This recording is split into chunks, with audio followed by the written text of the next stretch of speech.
नेता प्रतिपक्ष जयराम ठाकुर ने केंद्र सरकार द्वारा जीएसटी की दरों में कमी को आम जनता के लिए बड़ी राहत बताया है। उन्होंने कहा कि 12 और 28% के स्लैब को खत्म कर अब केवल 5 और 18% का ही स्लैब किया गया है। जयराम ठाकुर ने कहा कि केंद्र सरकार लगातार देशवासियों को राहत देने की दिशा में काम कर रही है। जीएसटी दर में की गई कटौती से न केवल लोगों की जेब पर बोझ कम होगा बल्कि बाजार में भी सकारात्मक माहौल बनेगा। उन्होंने कहा कि प्रधानमंत्री नरेंद्र मोदी ने स्वतंत्रता दिवस पर देशवासियों से किए वादे को पूरा किया है।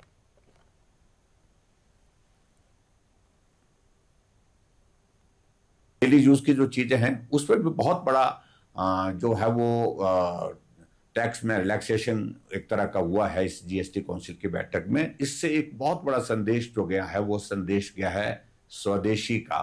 स्वदेशी को अपनाने के लिए प्रधानमंत्री का बार बार जो आग्रह रहता है वो भी मजबूत होगा और उसके साथ साथ में जो बहुत सारी ऐसी आइटम्स थी जिस पर टैक्स पहले ज्यादा लिया जाता था, अब इस जीएसटी काउंसिल की बैठक में फैसला लेने के पश्चात बहुत उसमें रियायत दी गई है, कमी की गई है।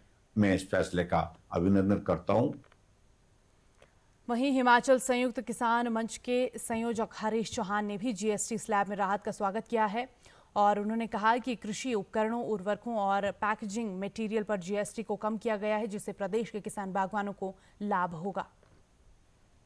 पिछले कल भारत सरकार द्वारा जो जीएसटी काउंसिल की बैठक में जो हम किसानों बागवानों के हित में निर्णय लिए गए हैं उसका हम धन्यवाद करते हैं भारत सरकार का और जीएसटी काउंसिल का, जिसमें कि पिछले कल जैसे कि हमारे चाहे वो टूल्स है, चाहे बायो फर्टिलाइजर्स है, उस पे जो 18% जीएसटी लगता था, वो कहीं पे किसी पे 12% लगता था, उसको जो है 5% के स्लैब में लाया गया है। उसमें चाहे हमारा जो है पावर टिलर आता था, पावर स्प्रेयर्स आते थे वो, और या चाहे हमारे ट्रैक्टर्स है, या चाहे हमारे ग्रास कटर्स है, या अन्य जो कृषि बागवानी उपयोग की जो कृषि उपकरण है, उस पर अगर ये स्लैब जो है 5% हो गया है तो 5% से डेफिनेटली हमें फायदा होगा।